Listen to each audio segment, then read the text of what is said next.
Happy Friday, everyone. Happy Friday, Matt. Happy Friday. This is the, I'm literally coming in hot. I'm still probably about 120 degrees right now. Yeah.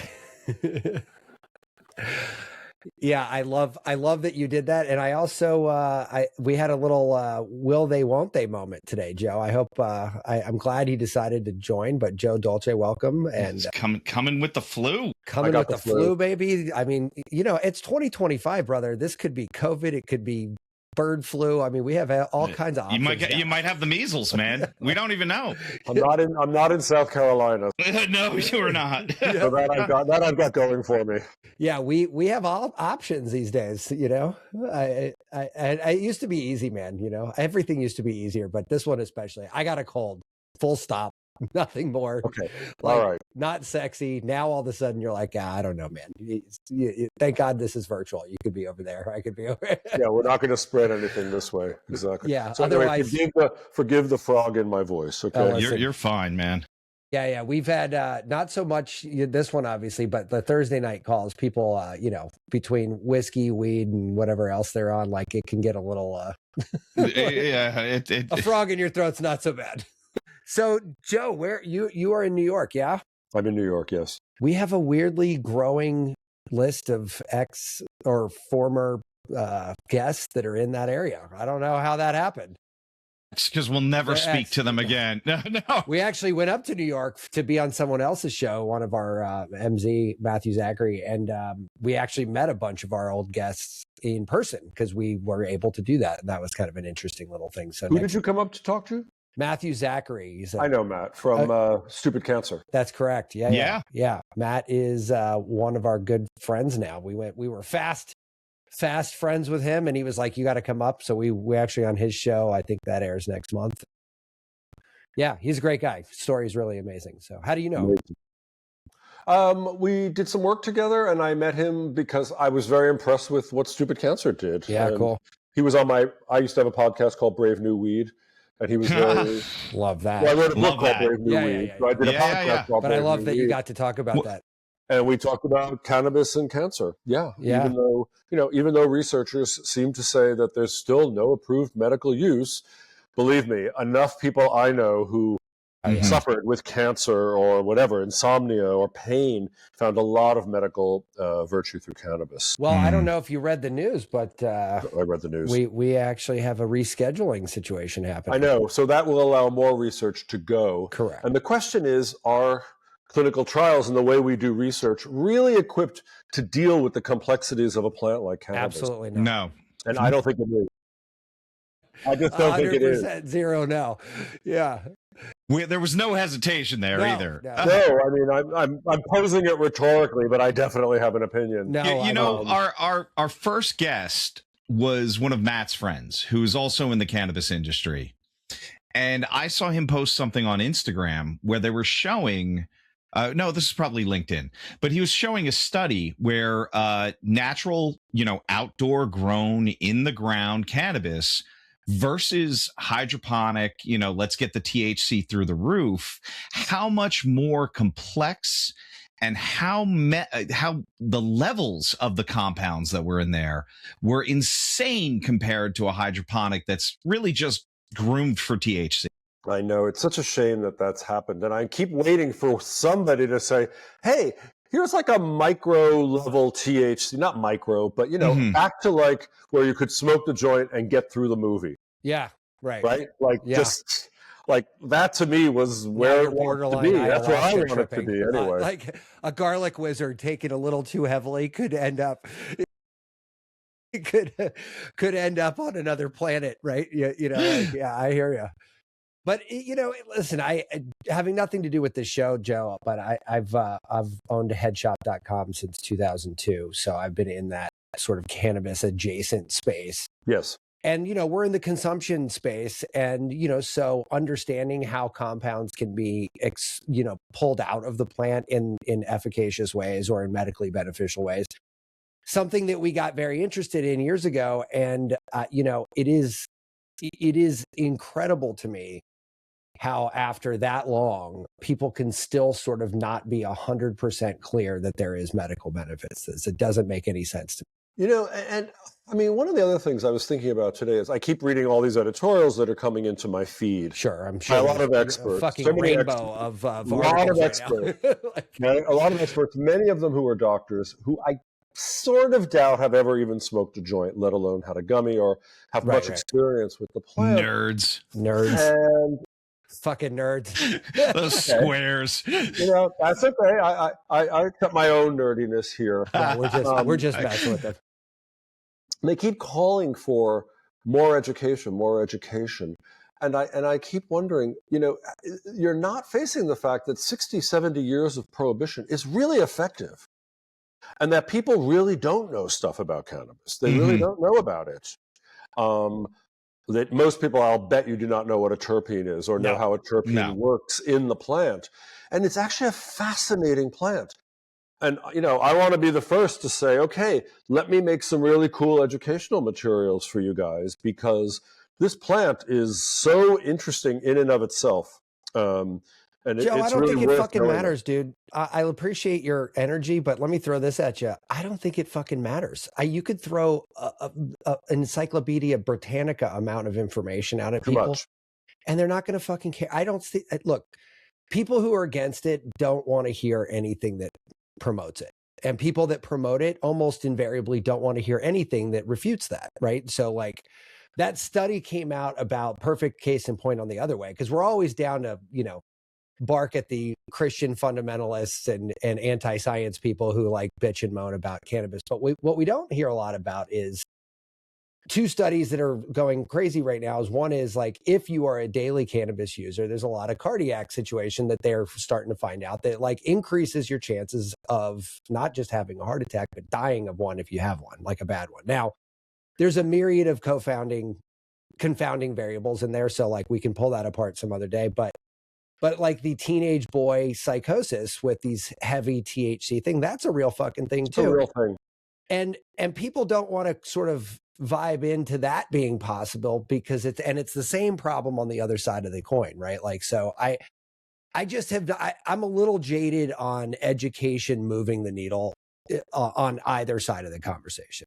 That's just my New York City jaded. Something has to change. I mean, I suffered from, believe it or not, I wrote this book called Brave New Weed. I did a podcast, and then I got hit with cannabis hyperemesis syndrome. You really had it. Which is puking like you never want to puke in your life. And it didn't happen, did not happen once. We did an episode on that. And look, man, I've taken some hits, held it too long, and coughed until I've puked.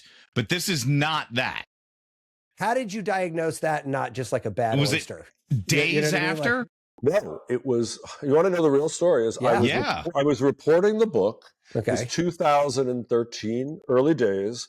Legalization had just happened in Colorado, and I had lucked into this group of like stoners and guys who were dabbing and making oils, and they were just amazing. Like I just walked into the right place, and these guys were totally open to showing me everything they were doing, and I was pretty. Not 100%, but pretty sober while I was reporting, because that's how I like to work. But on the final day, they said, "Hey, take a dab," and he made me the dab. Okay, he made me the dab. So I took the dab, and we were going out to supper, and in the car there, I knew something wasn't right. We got into the restaurant, and I'm sitting on the stool at the bar. And suddenly the floor starts, like I'm on the ship. The floor starts waving, and I couldn't read the menu.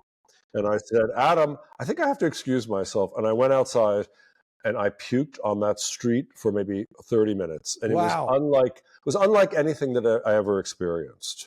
It was from my balls up. Okay? Wow, man! Just like it was painful. It was agonizing, and then. As he drove, you know, I sheepishly walked back. I said, "I think I need to go home." You know, it was a really rough night. And, you know, I woke up in the morning. This was a long time. This was over 10 years ago. And you start looking for cannabis and vomiting, and there's no information. Nothing. No. Zero at the time. Okay. So anyway, over the years, that has hit me like 5 or 6 times as well. Wow. Is it normally with these high THC? It doesn't matter. It's really not. I remember one time I was at a party. I went outside to have one hit on a joint, and it happened then. Oh, interesting. So it had nothing to do with the high THC, the amount. It's completely uncorrelated to. Did you sort of quote unquote grow into this sort of thing, like you had not had it before and now it never happened? had it? Yeah. Okay. No, I grew up my whole life smoking pot. I mean, from the age of 15. It was obviously a lower THC product back then. No, but this happened late in life, and it has made me ever more cautious about using cannabis. I now have to really think, how am I going to do this? Is this the right time? You never know. Yeah, but if dosing of one hit can crazy having a podcast and a book about weed. Tell me about it. But to your point about education, man, like if you could figure out the how and why of that. I called Ethan Russo. We did epigenetic testing. We really looked at everything that was possible. And there was I don't have any of the symptoms like high blood pressure or anything like that.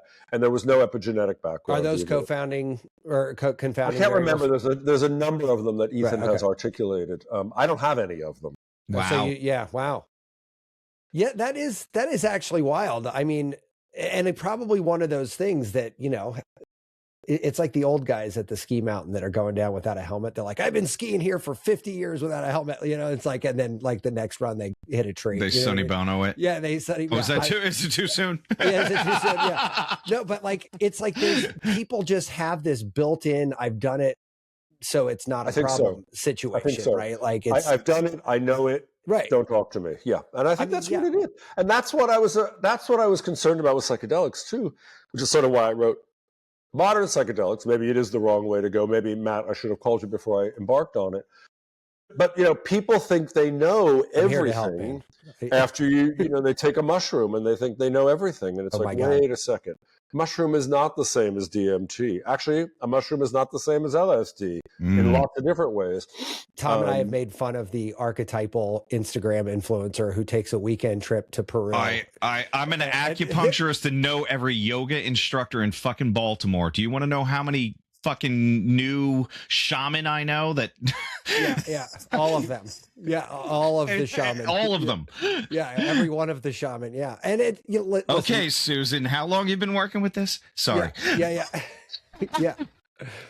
But isn't that the way of the world, right? I mean, Tom sent me, God, do you remember who it was? It was this beautiful young woman, like maybe 21, enormous breasts, huge Lululemon head to toe, like basically doing all these she's done everything in the world to cater to the algorithm of Instagram. And she's talking about breath work, of which I'm not sure she knew anything about breath work outside of knowing more views than any other, right? Like some old dude that's been doing it for 90 years up on a fucking mountain.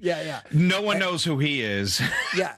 And this woman very, very much did not present as though she knew what she was talking about, but she checked all the boxes. So Instagram ate her up, right? Like it was just, last week she was probably pushing Beachbody or Rodan and Fields. You know what I mean? It's funny, even on Instagram, right, Matt? I think I sent you this woman's profile, right? Drop dead gorgeous Russian woman. You read her profile and she looks like a fucking neuroscientist, right? And she's talking about women's health with regards to sexual health, and every photo I'm like, no, this has got to be AI. This has got to be AI. So I immediately send a message. Look, who's ever running this account, can you please come on the show? And no, she's getting hits on LinkedIn like there's no tomorrow. And I'm like, this is a business platform. Yeah. Like this is so weird to me. And she's like, owning a women's health space. I'm like, no, you don't exist. Who's writing this? Yeah. But now that's the new world we live in. But right. There's no substance. We don't even need a real person. We can just have a synthetic puppet. Let's stick with real people, guys. Come on. We want listen,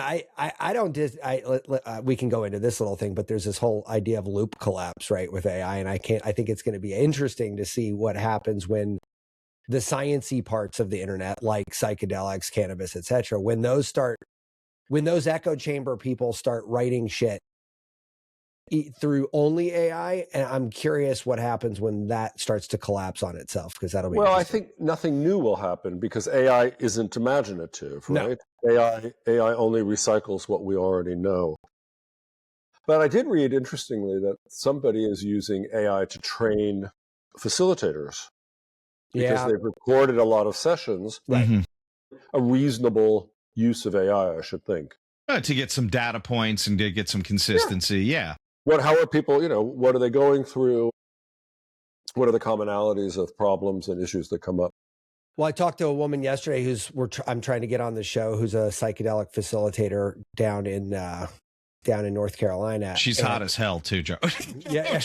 That comment will really help her get on the show, I'm sure. No, but she said one of her complaints, and I hadn't heard this perspective before, but she said, aside from it costing like $50,000 to go to Peru for the weekend, in a lot of these places, which is automatically not accessible to most 0.9% of the humans, right?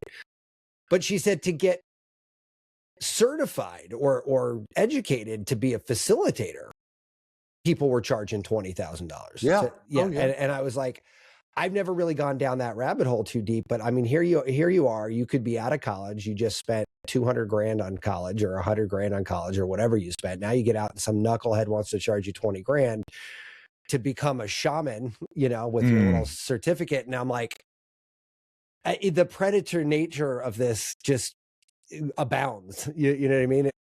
It can really go that way. I mean, there are really good facilitators. I've worked with some of them, but there are so many now. And you say, okay, what are your bona fides? And they're like, oh, I did 400 ayahuasca journeys. And it's like, well, maybe that's not enough. Like, maybe I need a little more from you to know that I'm going to be held in the right space, and all the boxes are going to be checked. Yeah, and especially with something like that, and this is something I'd love to get your view on, because you probably have a really rich opinion on this. But like, I think when it comes to things like making a WordPress website, like I've done for years, right? Like, there's more or less a right and wrong answer to that question, right? Like, does the contact form work? Does the homepage say something, et cetera, right? When it comes to things like this, there really is less of a right answer, but there's a lot of wrong information that you could use to influence like a description of the experience, and certainly on that integration part, right? Yeah. So like, talk about. Well, I put you're right. 400 might not be enough, right? Like to get that. But is there a number that is enough, and is it more about the person and their experience and what they know? And I interviewed a really smart psychiatrist I know, who actually is a psychedelic facilitator and psychiatrist. It's a rare combination. And I put in the book a list of 10 or 12 questions you should ask anybody before you're about to do a journey with them. And some of those questions are really interesting. Like, do you sense a sense of grandiosity about this person? Does this person have a sense of humor? Do you like this person? Right. I mean, they're really obvious if you think about it, but no one's asking those questions. Why do you think not? Because they're just interested in the ayahuasca. Look, man, you hang a shingle and people are like, this must be the guy. Yeah. They don't know to ask, in a way, some of those basic questions that are going to tell you, well, how do you feel about this guy if something goes wrong? I've been in journeys where things have gone wrong for me, right? And it was really good to know that you're being cared for in the right way. Interesting. You don't want to be, you don't want to be left on the mat and everybody else goes home and you're there alone. Or you don't want to be coming out of people go to these like six journey ayahuasca retreats in a week. Whoa. I mean, that is a lot of opening and a lot of vulnerability. Can you imagine just getting dumped in some airport in Quitos, Peru after doing that? Like, where am I going? How am I getting home? Who am I? Yeah.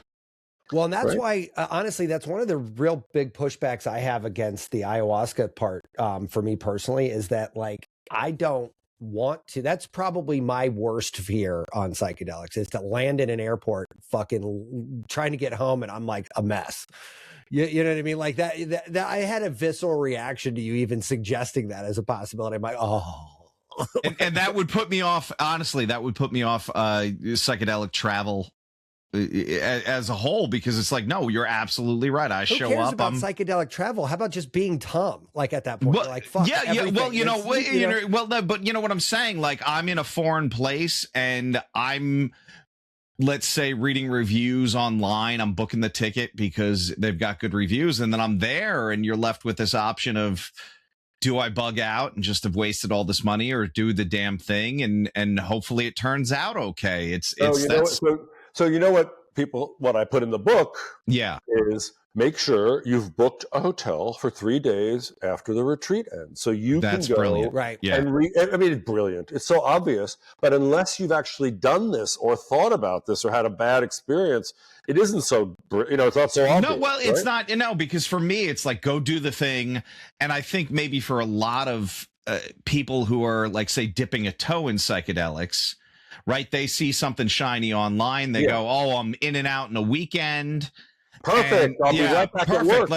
I'll have my enlightenment and get back on Monday morning. Yeah. And listen, I got a lot of experience with LSD, and I went and did an LSD experience somewhere. And even with experience, I dramatically undervalued the scope of the weekend. Mm-hmm. And so, like, I had like a conference call planned after the day activity. I had like emails that I had to get back to, and I started to try to do those things. And it wasn't like I wasn't cognitively impaired, obviously. I mean, if anything, I was probably more prepared to do that stuff than ever, in that state. But what ended up happening was that the mental train I was on that was taking me in one direction, which is the intention of that experience. Yes. All of a sudden had to Kool-Aid Man style punch through this giant brick wall that was me replying to emails. And it was just this fucking about face. Like, it didn't work. So, like, I don't know, maybe a half hour into like replying to emails, I kind of just intuitively was like, close the laptop shell. I'm like, I can't do this right now. Like, this is like fighting. Like, I can't, and when I told my facilitator the next day about it, he's like, what the fuck is wrong with you? Like, I mean, what do you mean you did that? Why would you think you would do that? Why would you ever do that? Like, yeah. Well, I think all trips should be 3-day experiences, frankly, especially after a certain age, right? I mean, like, you pass 30, your body's not recovering in the same way. So why not take a day to prepare, turn off your news feed, sure, be quiet, do whatever you do to take saunas, do whatever you do your trip, and then definitely include the next day as part of the journey, because it is. And actually, it's when you're most vulnerable and porous, right? And you can actually really absorb stuff and see what it feels like to be vulnerable. We're not very good at that. No. But those ayahuasca, a lot of those trips tell you, like, eat vegan for a week, turn off your cell phone. Well, they a lot of, especially from South America, all the dietas, right? There's a reason we're doing this. It's not just a physical detoxification. It's a psycho-emotional, spiritual detoxification. Yeah, and I think we need more of that, because I think historically, you can disagree with me, but like in the 60s, when it was just sort of take a high dose of this stuff, go out and have a party, there weren't a lot of guardrails put up, right? There wasn't a lot of indigenous knowledge. I mean, honestly, you can call, what was it? Who was making LSD at the time? It was a pharmaceutical company, and they would send it to you. Sandoz. You could call and get it. They would just say, "Oh, you're doing an experiment? Great. How much do you need?" Yeah. I need a lot. But then also the hippies did the same thing. It was like the Hoffman dose was 250 micrograms. That's what the average dose was in 1967, okay? That's a big dose. Today, the average dose is supposedly 100. I think it's actually even less. But 125 is the yardstick I've always used to gauge a recreational dose versus a microdose, right? So if I take a microdose, it's like 10. 10. Yeah. It's like no, super big difference. But again, I think they were just like tune in, turn on, drop out, but like don't recover. Don't prepare and don't recover. Just drop out. And that's exactly what you will do, basically. And what's funny about that too is like, and I had a kind of a long conversation with a close friend of mine recently about this, who's got no experience in this stuff. And I said, there's a big difference between using it as a party drug and using it therapeutically. And as much as I'm a fan of LSD, I hardly ever use it anymore because I don't need to. Like my brain, like I feel like I've sort of used it how I needed to kind of correct things, and I've gotten into a good space. And this sounds a little weird, but like I almost can recall an LSD microdose, macrodose on command. Like it's like I can pull it into my view and push it out when I need to. I think it's because it opens these new neural pathways, and they're like virginal, and they burn a different path. I can remember my first LSD trip really, really clearly. Everything I've ever done on LSD, I remember clearly. It seems quite interesting. It's not like it's not a fogging factor, right? Not at all. Really interesting. So I think there's all that. And I don't really want to sound like Mr. Caution here, because I'm actually very pro psychedelics and pro psychedelics for lots of reasons, not only for healing, but really for fun and for connection. But I do think there's ways to use them. That's why I put the subtitle, like the handbook for mindful exploration, in the book I did, because I think knowing a little bit, you don't need to know the neurobiology of it, but knowing a little bit is probably a good thing. Although, you know what? A little dusting of the neurobiology, I've always found that when I understand, this could just be my learning style, but when I understand why something's working, it's better. It's way better. Like I you know what I mean? Like now I understand what's happening to me. And all the times I hear people like, oh, I can't smoke weed because I'm paranoid. I get paranoid. And I'm like, that's not to do with the weed. That has something to do with other things, right? Like the weed is just sort of what triggers it, but like you're kind of the cause of that, in my opinion. And like, there's ways you could work around that if you understand what's happening, and then it's not so mystical to you, then all of a sudden I feel like you might get less paranoid. And when you walk people into that months, years later, they're like, yeah, I don't get like that anymore after we, kind of talked about how to do it. I've talked to a bazillion people about this, right? And it seems to be an easy problem to solve, but only if you understand what's actually happening. Yeah, I agree with you. I like understanding things, though. But I agree. But it's funny. You said something just now that I've not heard before, which is understanding more about it from a recreational standpoint, which I find very interesting, because that too, in my mind now, is saying, oh, that makes sense. But I've never thought of it. Well, think of people who use MDMA. Like, we know there's Blue Tuesday, right? We know it's going to happen. It's, there's a certain the serotonin drops, right, and then it takes a while for it to come back. But I think also, if you can sort of exploit the Blue Tuesday, that there's something to be learned from it. What does it feel like to be quiet, low energy, draggy? What can you learn from it about yourself? What can you get to it? So I'm trying to explore all those things. Yeah. And I think they're worth looking at, because they're all states of awareness, And I think in my older state, Joe, I'll be honest with you, I like to avoid those things. I'd rather microdose on MDMA now and not experience the Blue Tuesday. Yeah, because I'm like, look, man, Blue Tuesday means I lost a day of fucking productivity doing shit. Yeah, but if you're scheduling that into the event, right, yeah, maybe plug it in or use 2CB. All right. Which might be a good alternative for you. It's not the same, but it might be a good one.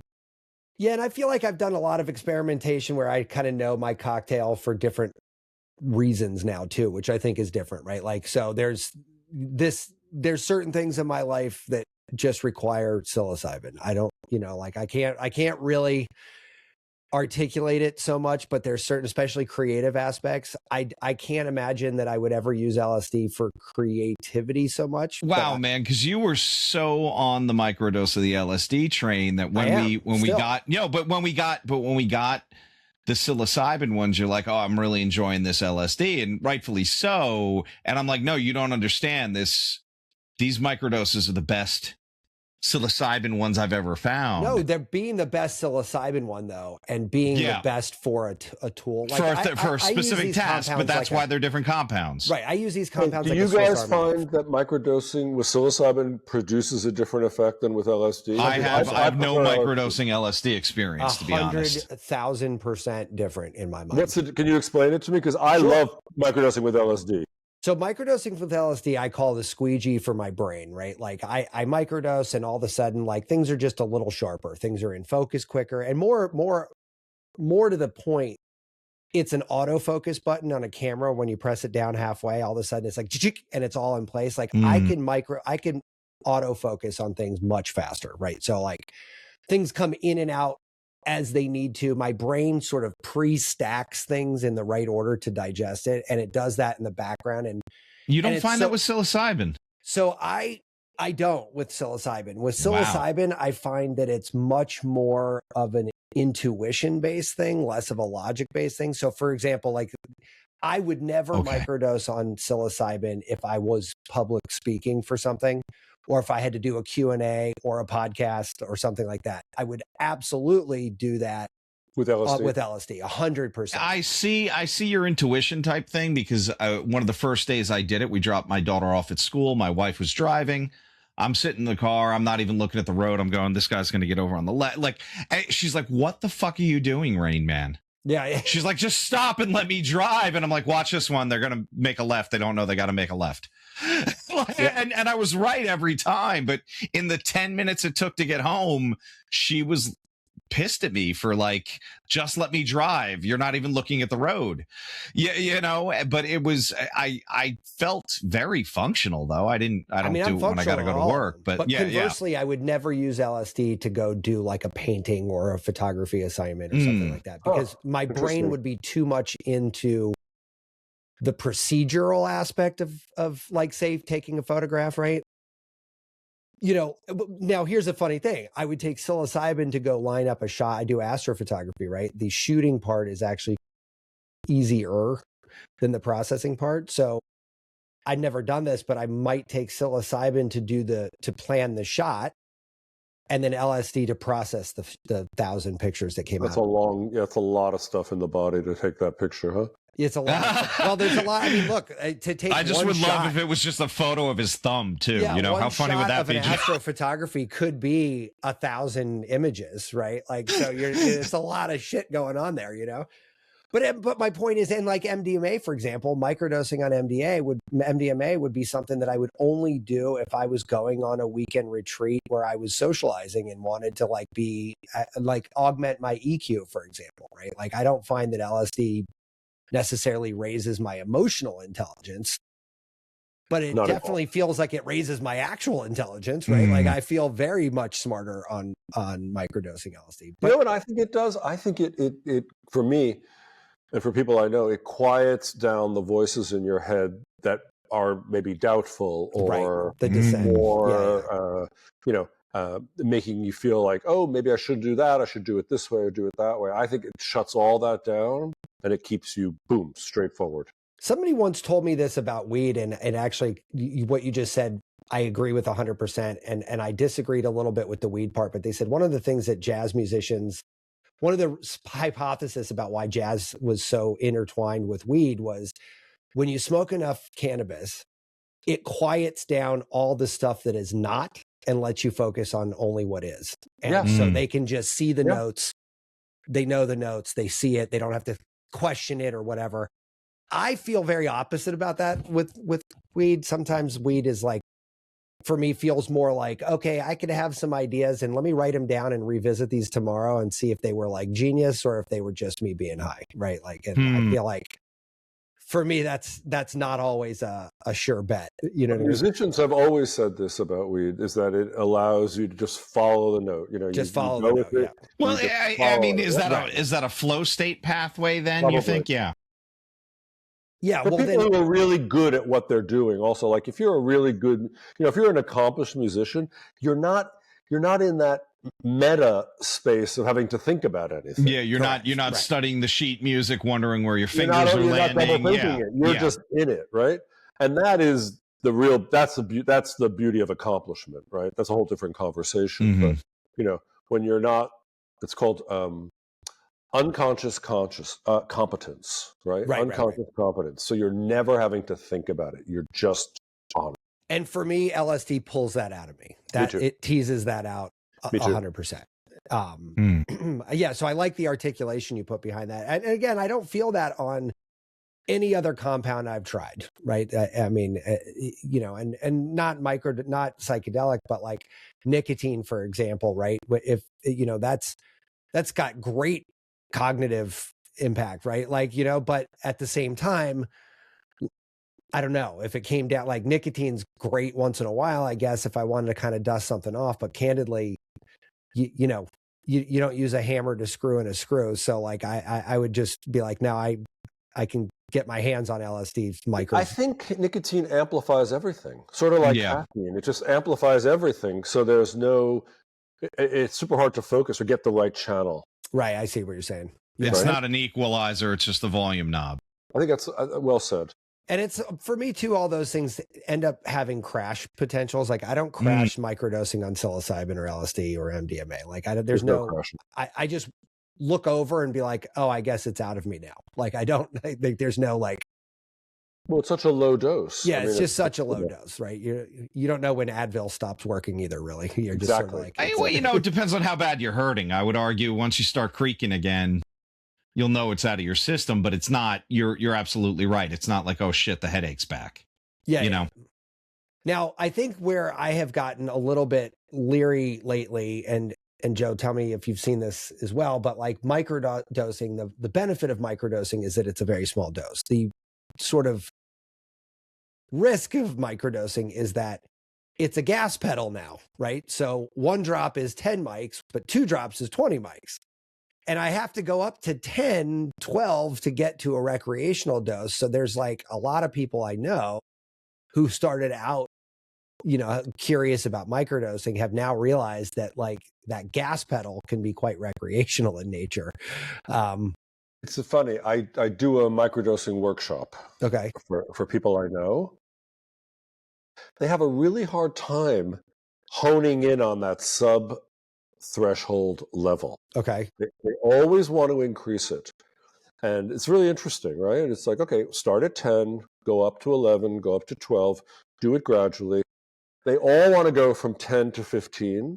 And then they're always like, oh, wow, I was having a really hard time focusing. Oh, it was really fun. Oh, the painting behind me started getting blurry. Blah, blah, blah, blah. And it's like, okay, that's not the level of a microdose. Yeah, you've now experienced. Yeah, you're perceptible is not what you're aiming at. Yeah, you're now at a little bit of a fun dose, and it, you know, I don't actually enjoy that because it's like not enough fun for me, right? And right. it interferes with thinking forward thinking. But they're really having a hard time.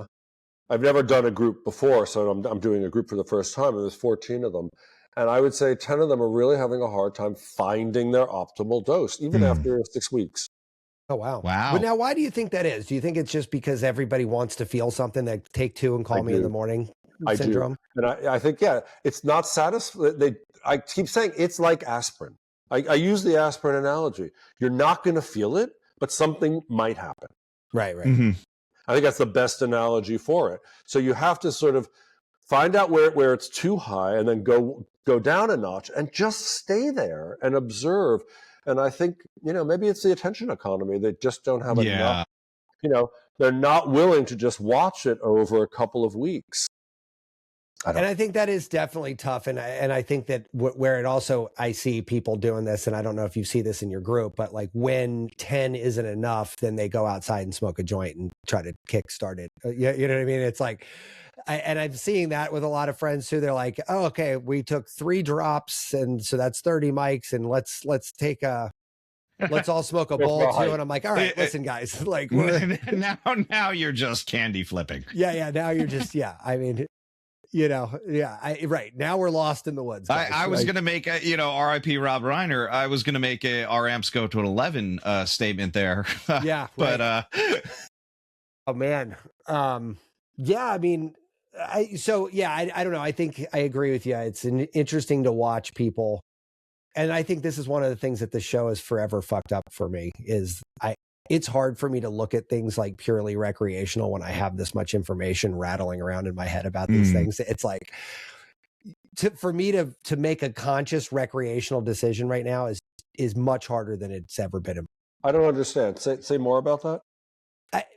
I am so enamored with the therapeutic side of this stuff, and I'm so dialed into my chemistry that like I was saying, like I have 5 or 6 different strains of cannabis in my house at any given time, and they're bought for a reason, they're used for a reason. I don't use them all every day. I'm Good. like, but it's very specific, right? And that comes from years of taking pictures of the terpenes and understanding and documenting my mood and stuff. It was a lot of work.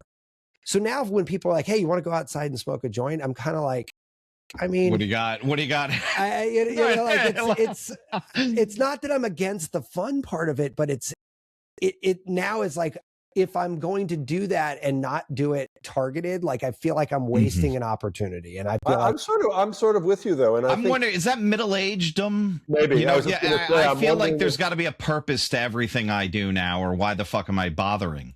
I think so. You know? I think it is. I think it's in part age, and it's also a part of, I mean, maybe it's snobbery or connoisseurship. 100%. When you know there's probably more, that too. Yeah. You know more. You know what you can get from it, and you want that experience. There's nothing the matter. I don't think there's anything the matter with that. And I also think, the idea that you always have to do it, or that you always have to do the maximal dose, is like, okay, where did we get that idea?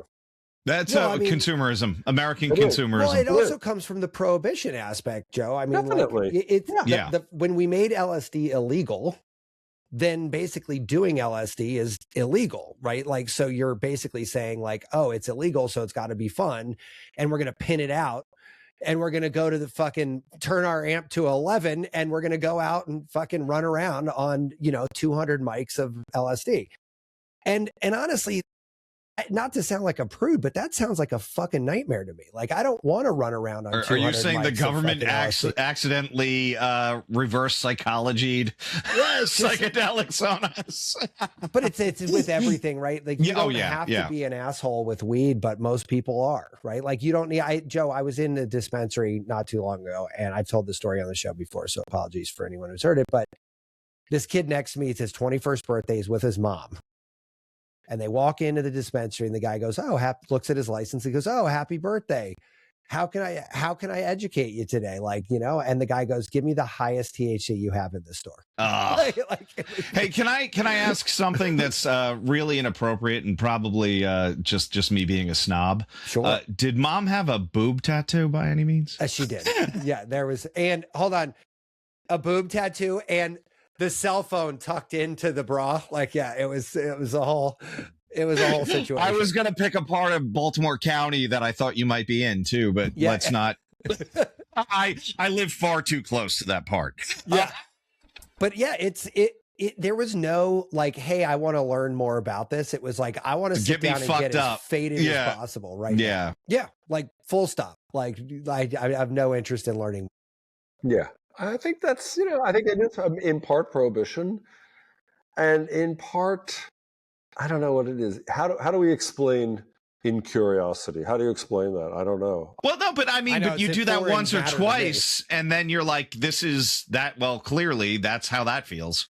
At least in my head, like not when you're 21. I remember. Oh no, definitely not. Pretty stupid many times over. Takes a long time to learn the lesson, really. But I'll tell you, I remember the first time I ever took acid. It was spring fling in probably my junior year of college or sophomore year of college. It was right in the middle somewhere. And my roommate at the time, we had all these blotter hits, and I was fucking terrified because in my mind, you got the egg frying on the frying pan. Yeah. You got Nancy Reagan chirping about dare and all this other shit. Like, you had everybody telling you how bad this was, and then you had all the urban myths. It stays in your spinal cord forever, and you'll have you can have flashbacks decades later. And I'm like, all this shit's going through my head. So my roommate, I love him to death for this reason, but he goes, all right, let's just do this. Let's tear it in half. We'll give you half and we'll come back later if it feels good. And I said, okay, great. He goes, okay, open up. And I said, all right, cool. Like 45 minutes later, I'm starting to feel it. I'm like, oh, this is actually kind of wonderful. You know what? Give me the other half. He goes, oh no, you ate that an hour ago. He's like, I just threw that. And I was like, oh, thank you so much for that, because I never would have had the balls to do that myself. And here we are. It's great. And that was the 20-year-old Matt who was like, now, does anyone else have an extra? Because I think 2 sounds better than 1 right now. But I don't want to do that now. And moreover, I want to find out like all this other stuff now, like ketamine. I've not really done. I had a ketamine lollipop once, which was intriguing, but not super targeted. You need to do a high dose of ketamine to really understand its power. Really, I think. And there's treatment centers popping up for this. I mean, it's still out of pocket and stuff, but it's legal. Yeah, I mean, it is a legal substance. But there's like you could go into one of the very anodyne treatment centers that sort of look like a hospital room or a doctor's office. I wouldn't do it that way. Yeah, that would freak me out. Like I was just in Portland and I came across this guy. He's a former ER doctor. Actually, I'm going to do an interview with him on the Modern Psychedelic Substack. But he had this really cool setup, great lighting. He had all these musical instruments around that you could play or that he plays while you're doing the session. And he knows enough about ketamine because he was an ER doctor to know how to adjust the volume. So if you need to go higher, you go higher. If you need to come down a bit, he brings you down. So he's doing a drip then, right? He was doing it. I think it's it's a muscular drip. Yeah, IV. So IV, you can really tune in really carefully. And boy, I've done it with a couple of experiences where the music can really drive you into different extraordinary universes. Yeah. Now I will tell you that's another difference for me between psilocybin and LSD. Music on LSD, there is nothing like that to me. I mean, it is a powerful needle mover right there. I find in psilocybin though, it's almost too much. I feel like psilocybin is just decoration for me. It's like something I can put to the side and just sort of sidecar with that. I don't feel like it impacts me very much. Whereas LSD, literally, I mean, I could be pulled in and out of an experience very quickly with music, which is different. Same with me. But a lot of people have a very different experience on psilocybin. I actually just prefer the sound of the wind or the sound of the waves. If I'm near them, on psilocybin. But that's that intuition thing for me, right? Like if you can hear the wind, you can feel it, which means you can process the wind, right? And that could be the symphony that you need right there, right? Like well, you know what might be awesome, and I haven't played with that, even with a microdose, doing the sensate, because they have they have like cat purring, they have ocean waves, they have nature. What is sensate? Sensate's is like egg. That hangs, and you basically position it on your sternum. And you put headphones on, and there's soundtracks, there's audio files that go with it, and it pulses along with the audio. So I'm thinking if you're toner, Joe. He doesn't call it a stimulator or to get you into parasympathetic, but it's a really cool device. It's easy to walk around and just do your day with it. I used it an hour before the show, actually, with my neurovisor. How are you doing the neurovisor and that? I turn the volume down on the Sensate, and I use the audio track from the neurovisor. I gotcha. And I do that. So, so you guys are way ahead of me. What's a neurovisor? Oh my God, our boy Garnet had this on this morning too. So this is going to flash lights in different patterns, along with some pretty complex musical arrangements based on brain frequency. So it's binaural beats, but it's done with an audio track. And you can get pretty trippy with some of the gamma wave stuff. I did when I did the demo, when I first opened it up, 7 minutes after that demo, I'm texting Matt and our other partner Dave, like, fucking buy one of these right now, man. Yeah, I was like, I don't have enough tripping experience, but that was not a meditation. That was something else. Yeah, those you can do you can target theta, delta, gamma, like you can, and they've got different formats for all these things.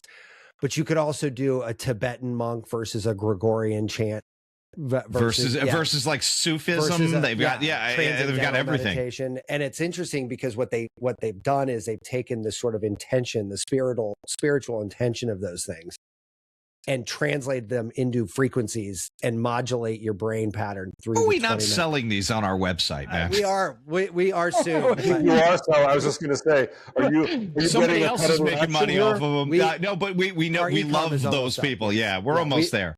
We love those guys. And here's what I can't wait to play with, talking about bringing this back into what we were just talking about, is I can't wait to start doing an experiment. I want to talk to Garnet about this, but microdose on something, find out, let's say psilocybin, do whatever he would recommend for that, and then microdose on something else another day doing the same thing, and find out how those things start to interact. Because I have a feeling that if you start to learn that level of chemistry, that you could really dial this in.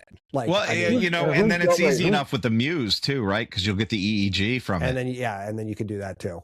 Who's Garnet? Garnet's the neurovisor guy. Yeah.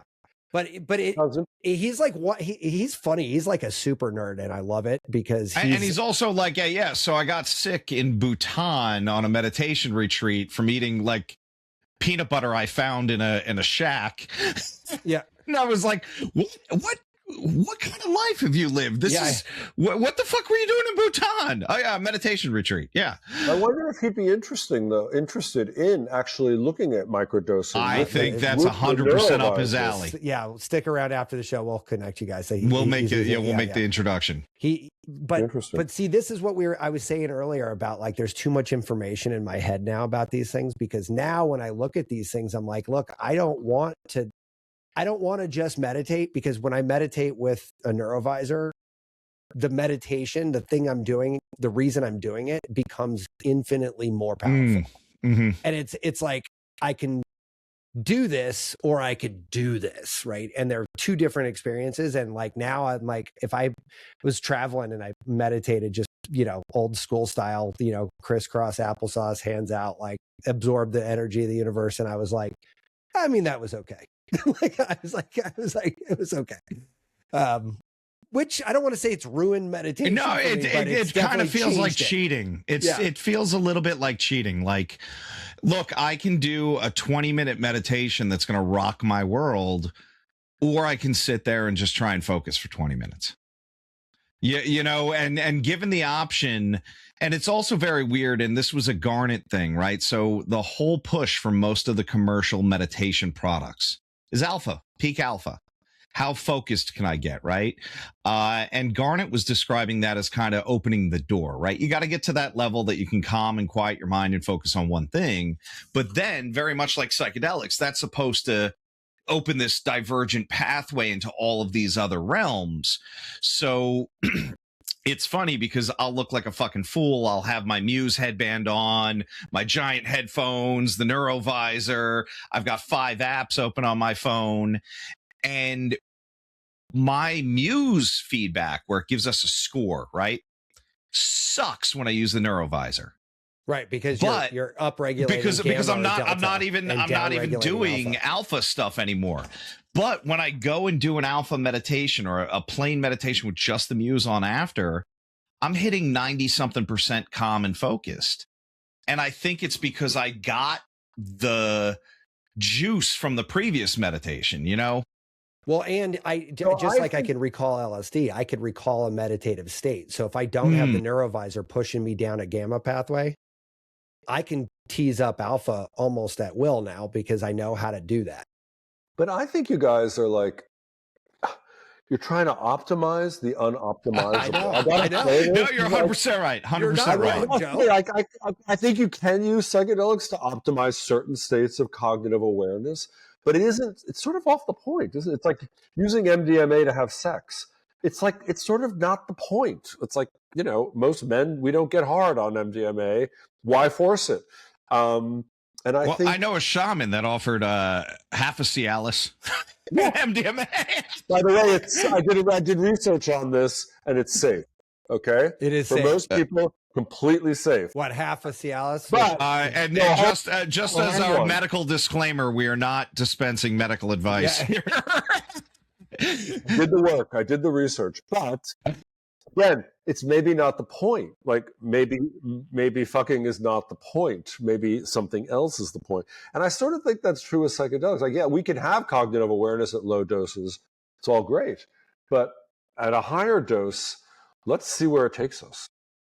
Can we release enough control to go into those other states? And I think that's and honestly, that can we release control? I think you might be at the heart of it right there. What happens when we surrender? I'm wearing 12 things to to help me meditate? Do you think I have control issues? I mean, let's be serious. There's some slight OCD along with the ADHD. It's are you saying I'm in control? Don't.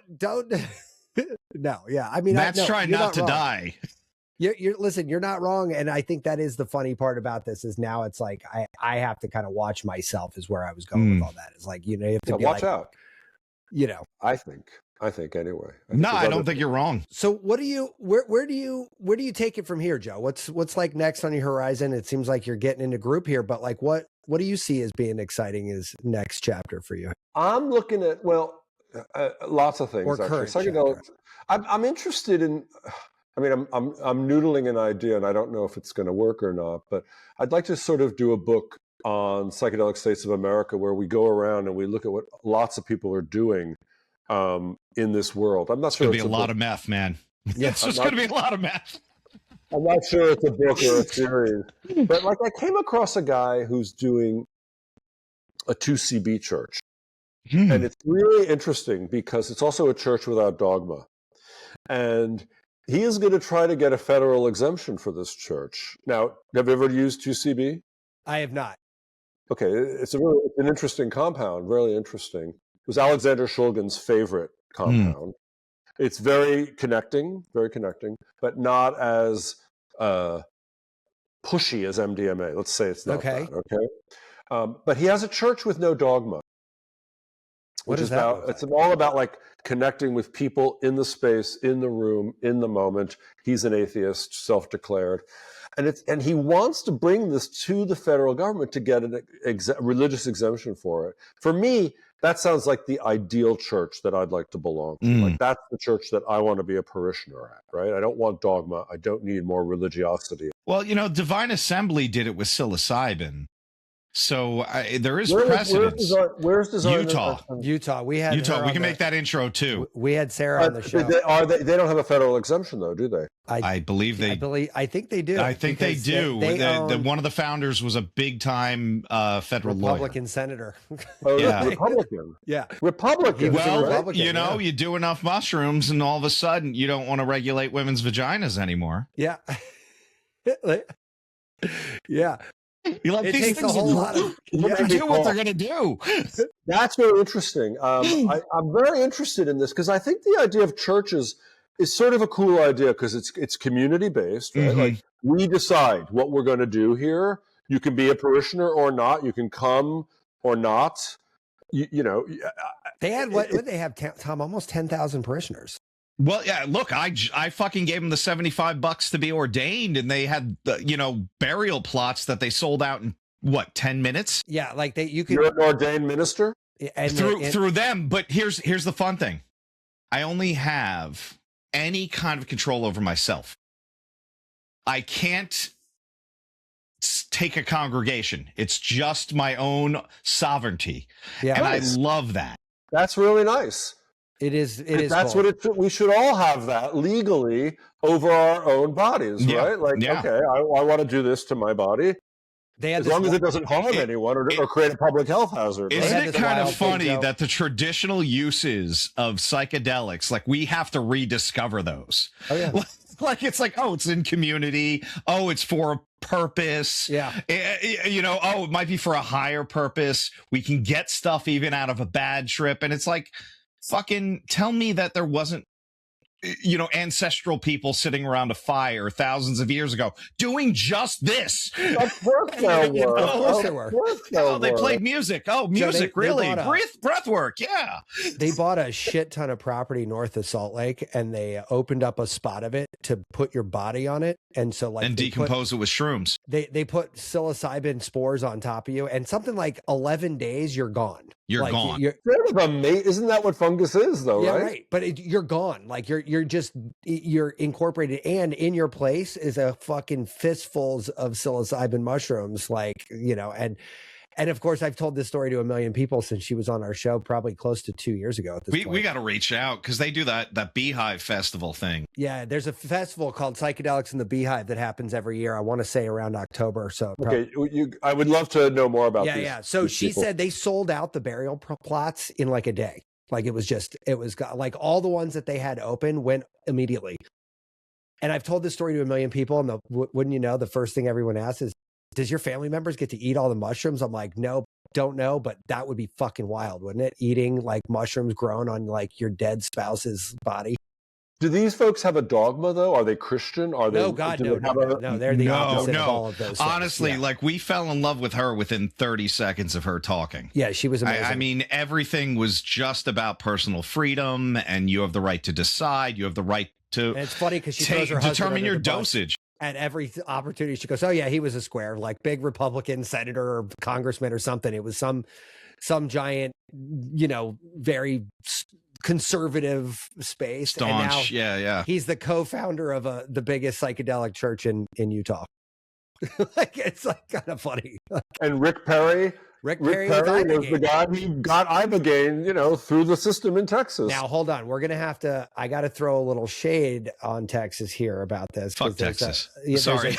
There's a new sort of issue I'm grappling with here is, so like, while they're all hot to trot on the Ibogaine thing, which I think is oddly progressive for a place like Texas. Actually, it's oddly progressive for anywhere in the United States. Anywhere. Right? But specifically Texas, we can all agree on that, I think. But, now they're kind of backpedaling on cannabis.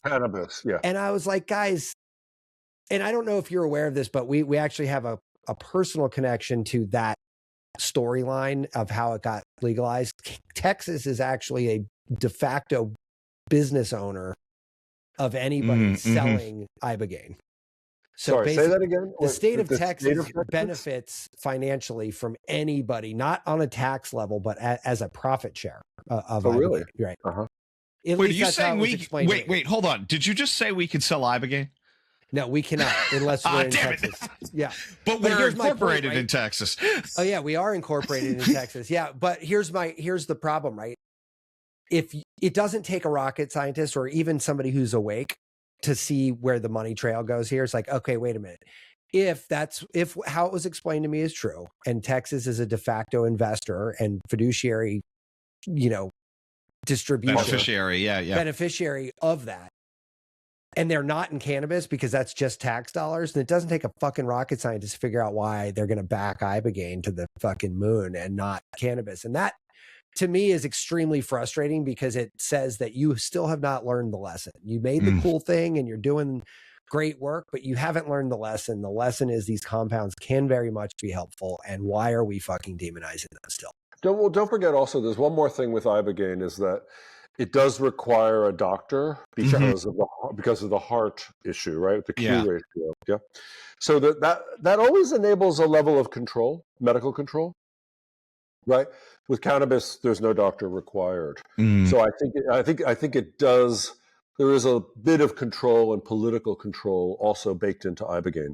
But there's no control necessary on cannabis in that level. You know what I mean? Like that's my point. You don't have those fucking guardrails required. Right. You're not going to kill yourself with cannabis. Right. So it doesn't allow. I don't know. I've seen all of those old timey movies where people put their baby in the oven. Yeah, right. Because that's likely to happen. Likely. Yeah. So Joe, where can I want to send everyone to you. Like, where do I send people? Thank you. That's really kind. Yeah, well, I'm very reachable. I'm joe@joedolce.com. And I also have the Modern Psychedelics Substack. And if you read my book, please review it on Amazon because that matters. This is not a book that is like high on the mainstream, review list. It's telling people how to use substances, what the dosage is, what the risks are. It's a handbook, really, right? I thought it was what everybody needs. I think it's a gift for the whole family since this is the Christmas season here, it is. Don't you? It sounds like it could be. And funny. We didn't even talk about the mushroom that makes people see elves. Do you mean DMT? No. They found this Southeast Asian mushroom that like people see hundreds of little people running around. But it's been going on for millennia, apparently. Like everybody from cultures all over the planet. And it's not a psilocybin-based mushroom. Yeah, it's very strange. It must have a lot of DMT in it. So I want to recommend you guys read this book called Death by Astonishment by Andrew Gallimore. Oh my God, that's an awesome title, though. Isn't that a great title? That's a Terence McKenna quote. Yeah. About DMT, okay? He's a brilliant neuroscientist, but he's also a really good writer. And he's going to talk you through the entire fascinating history of DMT that has not been written about very much, I got to say. I learned a ton from reading his book, and it's a pleasure to read his book. It's not like reading... Pulling up Audible now, Joe. I would read it rather than listen to it because there's a lot in it. There's a lot in it. May want to, like, I sometimes had to read certain things a couple of times. But do it however you like it. Oh, I like that just because you can highlight stuff and really just you ruminate on it, He's really good. Andrew Gallimore. I'm excited to try that out. I unfortunately am doing too many things in this world to actually be able to sit down and read a book. The joke is, if you give me a book, that's the best way to making sure I'd never read it is by handing me the actual book. Don't say that to a writer. I know. You can't say that. I know it's nails on a chalkboard to a guy like you, but I don't have the space in my world yet I've created that space. I've made the space because and I'll listen to Audible and there's something so, even if it's on a Kindle, and I know some people don't like the Kindle, but man, it is so great to be able to sit there and just like read and think about it. I think my other problem is Matt's got 12 ways of meditating. I read so slow too. Like I'm literally like the slowest reader you can I keep imagine. going back, and then God forbid they mention another book because I have to pull up my phone and make sure it's in my Amazon cart. And it took me. You guys are like really torture as a writer to listen to. No, but like think I'm about not going to write that new book. I'm not going to do that. Joe, but if so, let's say I pick up your book and you reference other books. You're impacting other writers because I'm going to go out there and read their book too. It might take me 20 years, but I'm going to I love Joe's book. Now I'm going to go pick up the books he recommended as sources because I know there's going to be good quality in there too. Well, I just gave you the one that I read most recently that I really liked. It is actually not referenced in my book because it just came out. His Amazon says as featured on Joe Rogan Experience. I was like, okay, so I guess I'd put that too if I was featured on the Joe Rogan Experience. Take that probably become the first thing I put on everything. So, Joe, awesome meeting you, man. Yeah, and man, so great meeting you. You're fun. I'm glad you muscled through it. Yeah, thank you for pulling through too, man. How did I do? I didn't even cough once. No, did I? Yeah, I mean, you sound even clearer than when we started. Very bizarre. I mean, this morning I thought I was in for a death knell. But listen, thanks for having me.